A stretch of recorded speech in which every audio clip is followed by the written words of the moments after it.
భూమికి పైసలు ఇచ్చిండ్రు. అది దున్నే భూమి, వ్యవసాయం చేస్తుండ్రా, రైతు బంధు, వెంచర్లా, లేకపోతే ఎవరైనా ఫిల్మ్ సిటీలా, ఇవన్నీ చూడకుండా భూమి ఆడ ఉంటే అది బీడిదని ఏదైనా సరే దానికి పైసలు ఇచ్చేటోళ్ళు. ఇప్పుడు అట్లా కాకుండా వ్యవసాయ భూమికి ఇప్పుడు రైతు భరోసా ఇస్తారు. వ్యవసాయం చేసేటోళ్ళకు వచ్చే పరిస్థితి ఉంటుంది. ఈ మధ్యకాలంలో సెక్రటేరియట్లో తెలంగాణ తల్లిని విగ్రహావిష్కరణ జరిగింది కదా. అసలు తెలంగాణ తల్లిని మార్చాల్సిన అవసరం ఏమొచ్చింది? అసలు ఇంత ముందున్న తెలంగాణ తల్లికి దీనికి ఎందుకంత ఒక ఈగోతోనా, లేకపోతే ఖచ్చితంగా వాళ్ళ ఆనవాళ్ళు చెరిపేయాలని ఒక ప్రతిజ్ఞ పూనిండు కాబట్టి దాన్ని మార్చాల్సి వచ్చిందా? ఏం చెప్తారు దీనిపై? మార్చింది ఎవరు? కాంగ్రెస్ ప్రభుత్వం, రేవంత్ రెడ్డి. అదే మీకు అంటే అంతవరకే తెలుసు. మార్చింది ఎవరు అనేది ఎప్పుడైనా ఆయనకు అలవాడు పాడుగాడు, కానీ నీకు అది చూపిస్తానికి ప్రయత్నం చేస్తా. ఇది 1999, 2000 ఆ టైంలో తెలంగాణ తల్లిని చూడాలి మీరు. ఆ తల్లిని మార్చింది ఎవరంటే వాళ్ళు సమాధానం చెప్పట్లేరు. ఎందుకంటే ప్రజలు ఒక తల్లిని తయారు చేసుకొని, ఇప్పుడున్న తల్లి లెక్కనే ఉంటుంది ఆమె, చేసుకొని వాళ్ళు పెట్టుకున్నారు. పెట్టుకున్న తర్వాత ఆమెకు కిరీటాలు, భుజకీర్తులు అన్నీ పెట్టడమే కాకుండా, ఇది ఎప్పుడంటే 2007లో, ఇది 2007 విగ్రహం ఇది. ఇప్పుడు ఈ తల్లికి కిరీటాలు పెట్టి, ఈ తల్లికి నగలు పెట్టి, ఈ తల్లిని ఒక రిచెస్ట్ గాడెస్ లెక్క చేసింది కేసీఆర్ ఫ్యామిలీ. 2006లో అనుకుంటా కవిత గారు వచ్చింది, ఇది 2007లో. వారు వచ్చిన తర్వాత బతుకమ్మను బ్రాండ్ చేసి మార్కెటింగ్ చేయడం, వారే బతుకమ్మ అంటే వారే అన్నట్టు ఏళ్ళ తరబడి బతుకమ్మ ఆడుకున్న కల్చర్ కదా తెలంగాణలో. ఆ సహజమైన మట్టి తల్లి, నీ తల్లి అది చూస్తే మన అమ్మ లెక్కనే ఆ బొమ్మను చూస్తే ఉండే తల్లిని తయారు చేస్తే వీళ్ళకి ఏం నొప్పి? నా అమ్మ అయితే కిరీటమేం పెట్టుకోదు కదా, నా అమ్మ ఏం పెద్ద వడ్డానాలు పెట్టుకొని కీర్తి కిరీటాలు నగలు ఈ తల్లిలో కూడా ఉన్నాయి కదా. ఉంటాయి. ఇప్పుడు మా అమ్మకు లేవా? చూస్తే మీ అమ్మకు కూడా చూడు, ఈ పుస్తల తాడి నుంచి గంటీల నుంచి ఇంకా కొంచెం మనం ఆదివాసీ గోండ్లు అయితే కింద కడియాలు కూడా ఉంటాయి. సో చూడంగానే మన అమ్మ లెక్క ఉండేటట్టుగా ఉండే తల్లిని రేవంత్ రెడ్డి గారు క్యాబినెట్ తయారు చేసి, నేనేమంటున్నా మీరు అంటున్న ఆ మహారాణి, లేదంటే మీరు అంటున్న ఏమంటాము గాడెస్, ఎందుకు ఈ 10 సంవత్సరాల్లో మీరు ఒక అఫీషియల్ గెజిట్తోని సెక్రటరియట్లను, లేకపోతే అసెంబ్లీలను, లేకపోతే మన అంబేద్కర్ గారి విగ్రహాన్ని పెట్టినట్టు పెట్టి ఈమె మన తల్లి అని ఎందుకు మీరు రాటిఫై చేయలేకపోయినారు? మీరంటే తెలంగాణ తల్లికి కూడా ద్రోహం చేసిన ద్రోహులు కదా మీరు. అంటే నీ అమ్మని కూడా నా అమ్మ అని చెప్పుకునే స్థితిలో లేరు కదా. ఆమె మనమ్మ కదా, మీ అమ్మ కూడా కాదు. ఏదో దాంట్లో రాజమౌళి సినిమాలో ఉండేది చూడకటి, ఛత్రపతిలో మీ అమ్మ అంటే మీ అమ్మ కాదు మా అమ్మ అన్నట్టు. మనందరం ఆరోపణలు వచ్చాయి తెలంగాణ, మనందరూ అమ్మాయి కదా, ఎందుకు మీరు ఆమెను రెస్పెక్ట్ చేయలేకపోయినా? అప్పుడు కొన్ని ఆరోపణలు చేశారు ఇలాంటి వాళ్ళు. ఏమన్నారు? కవితమ్మ లాగా ఉంది, తెలంగాణ తల్లి లాగా. ఎవరుంటేంది బ్రదర్, ఇప్పుడు గీతమ్మ లాగా ఉంది అంటున్నారు. విమర్శలు ఎప్పుడు వస్తాయి? అది తయారు చేసినప్పుడు నేను జేఏసీలో లేమో, అది తయారు చేసినప్పుడు మేము కొండలక్ష్మణ్ బాపూజీ గారితో ఉంటుంది. కానీ దాన్ని ఆ అమ్మను కూడా మేము అందరం పూజించినాం కదా, మేమందరం దండలు వేసినాం. అందశ్రీ గారి పాటను మాకు రాకున్నా రాగయుక్తంగా పాడే ప్రయత్నం చేసినాం, జయ జయ హే తెలంగాణ. అది ఒక కల్చరల్ ఎవాల్యూషన్గా వచ్చింది కదా. దాన్ని ఎందుకు మీరు ప్రభుత్వం గుర్తించలేకపోయింది? 9 సంవత్సరాలు మీరు అధికారంలో ఉన్నారు కదా.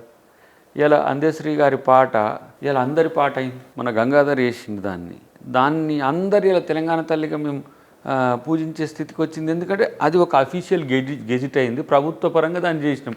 మీరు ఎందుకు చేయలేకపోయిండ్రు? అది తెలంగాణ తల్లి కాదు, కాంగ్రెస్ తల్లి, చేయి గుర్తు వచ్చేలాగా దాన్ని రూపొందించిండ్రు. మా గవర్నమెంట్ తిరిగి వచ్చినాక ఆ తల్లిని, రాజీవ్ గాంధీ విగ్రహాన్ని కాంగ్రెస్ భవనానికి తరలిస్తామని అంటున్నాడు కేటీఆర్. ఇక ఆయన వచ్చినాడు చూద్దాము. ఇక కానీ కేటీఆర్ ఫస్ట్ నేనేమంటున్నా, మీరు ఎందుకు తెలంగాణ తల్లికి గౌరవించలేదు? ఫస్ట్ మీరు దానికి సమాధానం చెప్పండి. మీరు అనుకుంటున్న టీఆర్ఎస్ తల్లిలో, లేకపోతే తెలంగాణ వాదుల తల్లిలో మీరు ఎందుకు చేయలేకపోయినరు? బలుపా, అహంభావమా, లేకపోతే మీ అయ్య బొమ్మ పెట్టుకోవాలనుకున్నాడు? సిగ్గుండాలి కదా కనీసము చెప్పుకోవడానికి. తప్పేముంది? తెలంగాణ కోసం పోరాటం చేసిన వ్యక్తి. అరే పెట్టుకు చెప్పరాదు అది.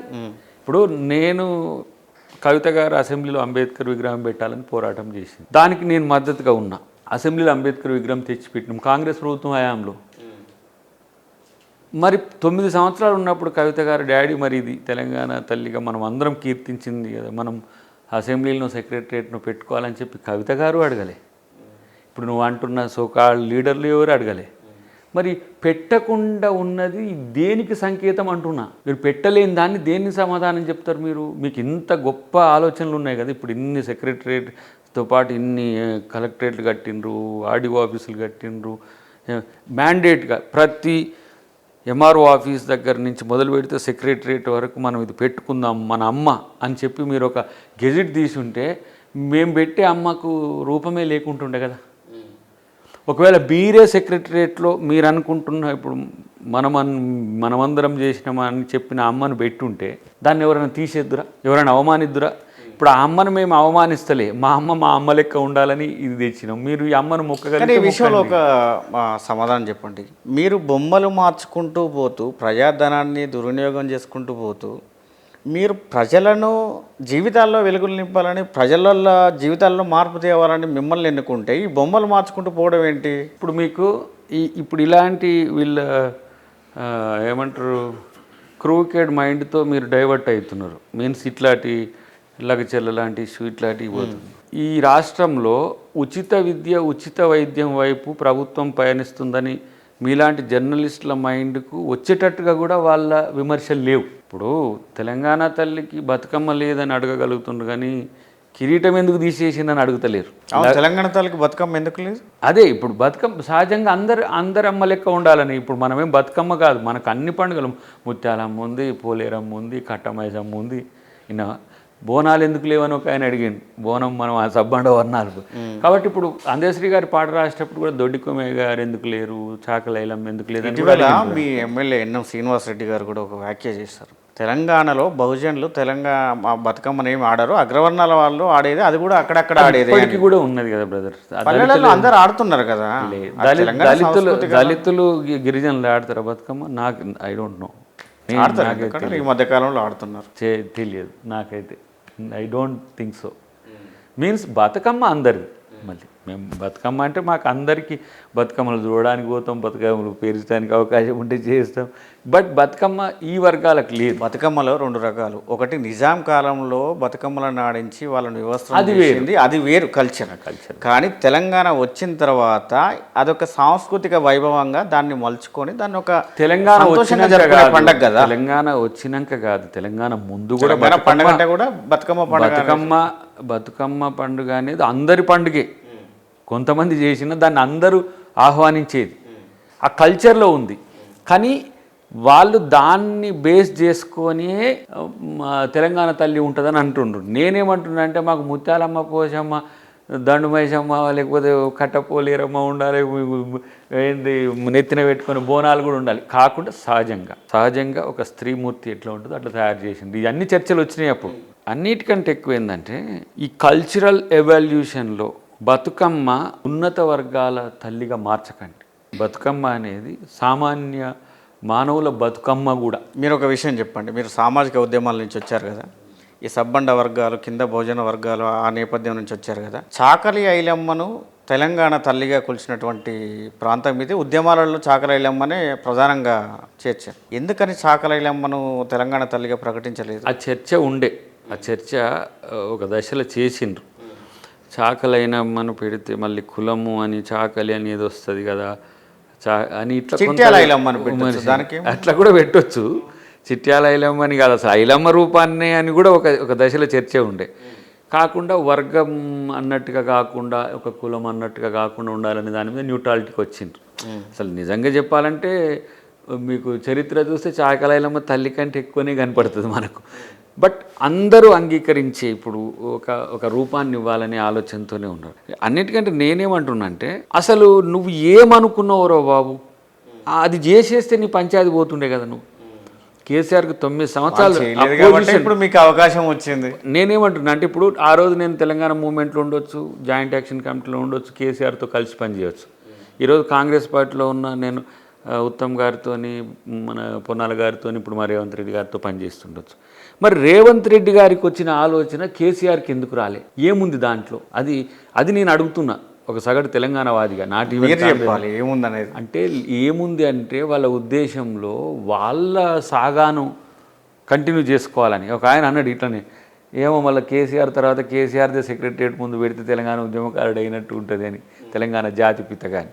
ఇప్పుడు తెలంగాణ జాతిపిత కాదా తెలంగాణ జాతిపిత కాదా కేసీఆర్? నేను జయశంకర్ సార్ని అనుకుంటా, సిద్ధాంతకర్త. తెలంగాణ జాతిపిత అనే దానికంటే తెలంగాణకు కేసీఆర్కే భావజాలం ఇచ్చినోడు జయశంకర్ సార్. కోర్స్ కేసీఆర్ గారు మా ఉద్యమ సహచరుడు, మాకంటే మేలైన, నేను కేసీఆర్తో పోల్చుకోనులే, ఎందుకంటే పోల్చుకుంటాబో కేసీఆర్ దయాకర్ కూడా అని కూడా అంటాడు. మాతో కలిసి పనిచేసిన ఉద్యమ సహచరుడు.